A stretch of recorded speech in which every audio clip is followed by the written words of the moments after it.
Welcome, my dear students. Myself, Geeta Kadam, and today we are going to learn about chapter number 11 in history. And the name of the chapter is Struggle for Equality, Part 1. See, students, in the progress of modern India, the struggle for political freedom was important. This struggle was based on broad philosophy of man's emancipation or development, and therefore in the course of this struggle, along with the political dependence, there was opposition to things like feudalism, social inequality, and economic exploitation. And that's why the different struggles or the movements were happened.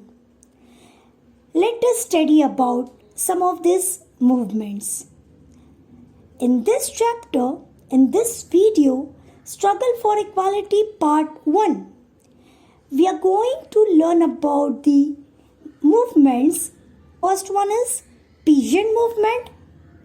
Second one is worker movement or workers union, and the third one is socialist movement.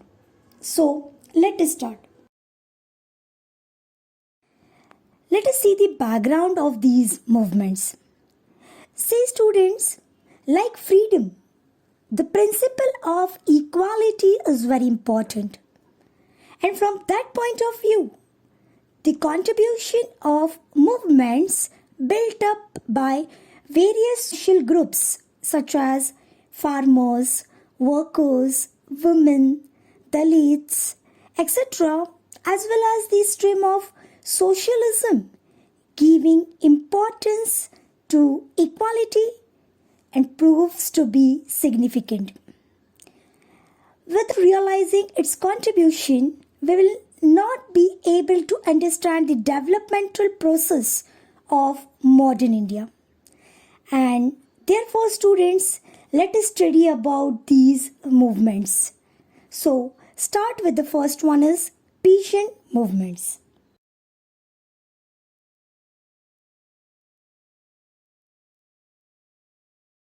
Start with the first point, peasant movement. See, students, as we knew that the Indian farmers had to suffer due to the ill effects of British economic policy that we saw in the previous chapter. The British government used to protect the landlords and the moneylenders. And we knew that the landlords and moneylenders, they gave unjust treatment to the farmers.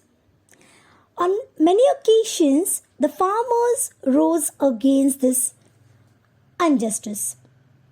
Now, how the Indian farmers or the peasants were started the revolt or started the movement against the British or against the unjust. Let us see. Firstly, the peasants in Bengal formed their union and revolted against the compulsion of cultivating indigo. Then the play, or we call it drama, name was Neeladarpan. Okay, and that play, Neeladarpan, which written by Dinabandhu Mitra, brought to the notice of the society the wretched conditions of the peasants who producing indigo. Then, in the year 1875, farmers from Maharashtra rose in revolt against the atrocities of the landlords, the moneylenders. Atrocities means unjust, or we call it exploitation. Then the farmers in Uttar Pradesh also formed Kisan Sabha in the year 1918 under the leadership of Baba Ramachandra. Then Mopla, it's one of the places in Kerala. And the Mopla peasants rose in great revolt in Kerala. But the British government crushed it down. So students, like that way, the peasant movement were spread in the different parts of our India. Now students, in the year 1936, with the initiative of Professor N.G. Ranga, the Akhil Bharatiya Kisan Sabha was established for the farmers. Swami Sahajananda Saraswati was the president of this organization. See students, in the year 1936, when the Akhil Bharatiya Kisan Sabha was established, that time Swami Sahajananda Saraswati was a president of this organization, and this Sabha presented a declaration of peasants' rights to the Indian National Congress.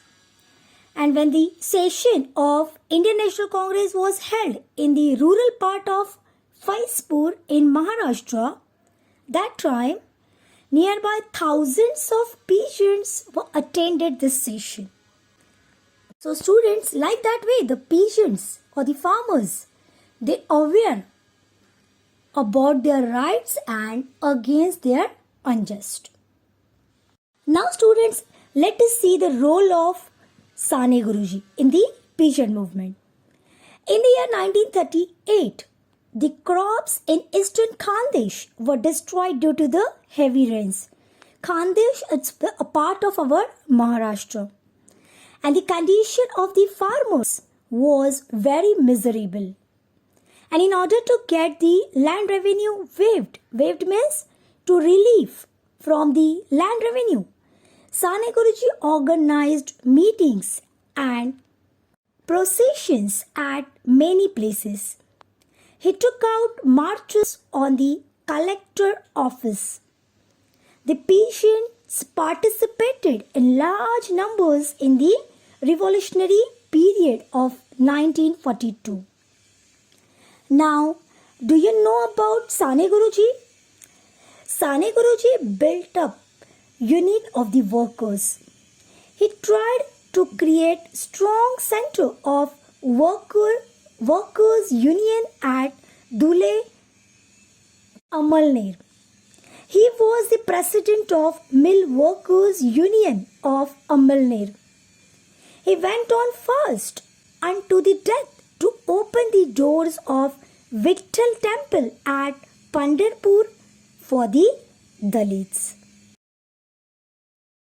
Now students, let us move to the next point, workers' movement or workers' union. In the latter half of the 19th century, textile mills, railway companies and such industries were started in our India. The workers' group had not arose on large scale, but their numbers were definitely increased. And in this period, the efforts were made to solve the problems of the workers. Shashipat Banerjee and Narayan Meghaji Lokhande, they organized the workers at local level. Narayan Meghaji Lokhande, his contribution to the working class movement was so valuable that he is described as a father of Indian workers' movement. Why? Let us see. The native place of Narayan Meghaji Lokhande was Kaneshwar near Saswad in Pune district. He formed the Mill Workers Union, which was known as Bombay Mill Hands Association, in the year 1890. This workers' union is believed to be the beginning of organized movement in India. See students, because of him, his worker union is believed to be the beginning of organized movement in India, and he was also the chairman of Mumbai branch of Satyashodhak Samaj founded by Mahatma Phule. And due to his efforts, from 10th June 1890, the workers started getting weekly holiday on Sunday. And that's why his contribution in the field of workers' union was very, very important or valuable. Students, at the same time, an agitation was launched against the wretched condition of the tea plantation workers in Assam. In the year 1899, the Great Indian Peninsular GIP railway workers called for a strike for their demands. And during the anti-partition movement, workers carried out strikes from time to time in support of Swadeshi. So like that way, the workers' union were created. Now students, after the First World War, due to the industrialization, there was a rise of worker class in our India. And then a necessity for nationwide worker union was felt. And with this necessity, in the year 1920, All India Trade Union Congress means AITUC, AITUC means All India Trade Union Congress, we call it AITUC, was established. N.M. Joshi had a major role in the working of this AITUC. Lala Lajpat Rai was the president of the first session of this AITUC, and he told the workers to actively participate in the national movement. Now students, Shripad Amrut Dangi, Muzaffar Ahmed, such socialist leaders, by spreading the socialist ideology among the workers, worked to the form militant organizations. About the socialist ideology, we will see in the next point. Now, in the year 1928, the Mumbai Mill Workers Union went on strike for 6 months. Many such strikes were made by the railway workers, jute mill workers, etc. Now the government was disturbed to see the growing strength of the workers' movement. And to suppress this movement, legislations means the laws were made. And the workers' struggle proved to be supportive to the national movement.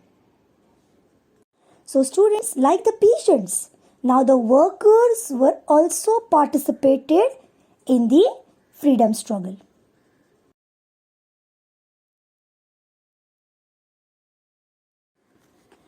Students, we saw the peasant movement, workers' movement. Now let us move to the next point, socialist movement. What is meant by socialist? Socialist ideology that we have to see first. Many of the young activists in the Indian National Congress felt that for protecting the interest of the people, it is necessary to overthrow the British government. Similarly, they started realizing that the society should be restructured on the principle of economic and social equality. And through this realization, there was a rise and growth of socialist ideology. Socialist ideology means what? To overthrow the unjust social economic system which exploited the farmers or the workers.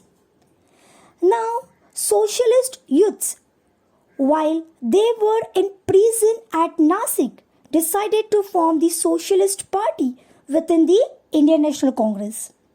And according to this decision, in the year 1934, the Congress Socialist Party was formed, and which included the leaders like Acharya Narendra Dev, Jai Prakash Narayan, Meenu Masani, Dr. Ram Manohar Lohia, etc.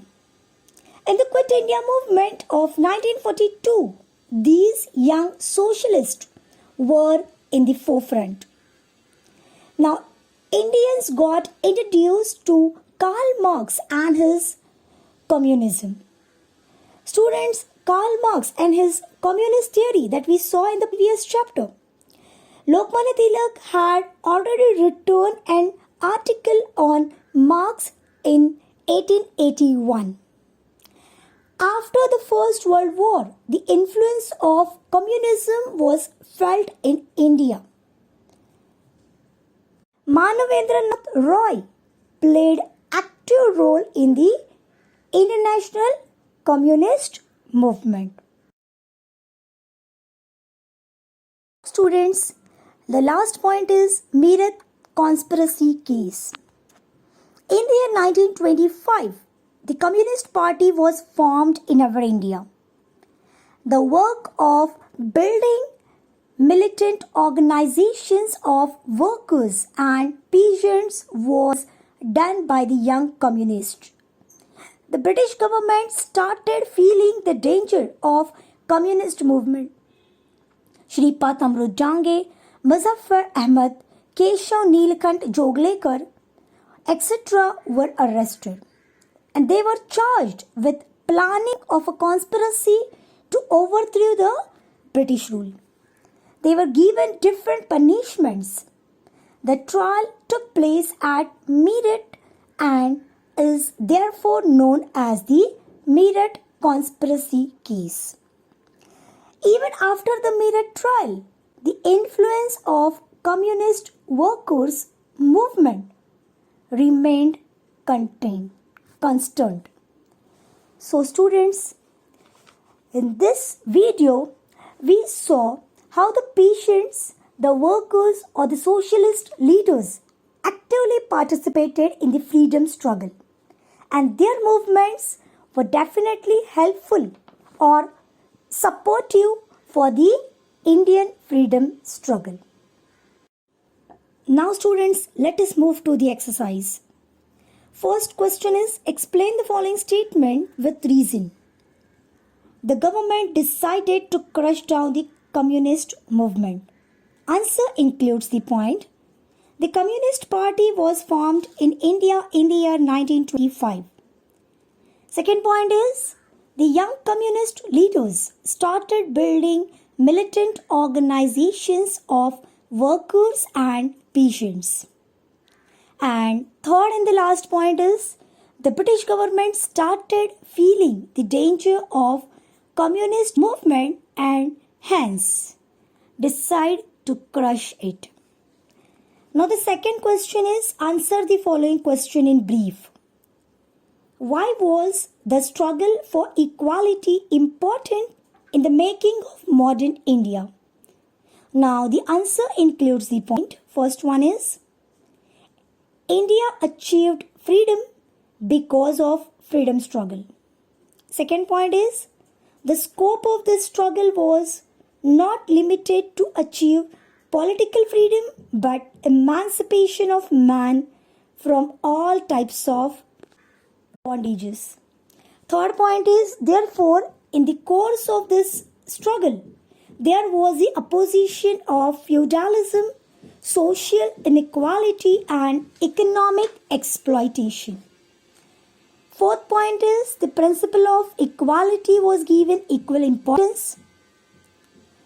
Fifth point is, the various groups like farmers, workers, women and Dalits came forward and started the movement in order to get justice and bring about reforms. And the conclusion is, this proved that the struggle for equality has great significance in the making of modern India. Thank you, students.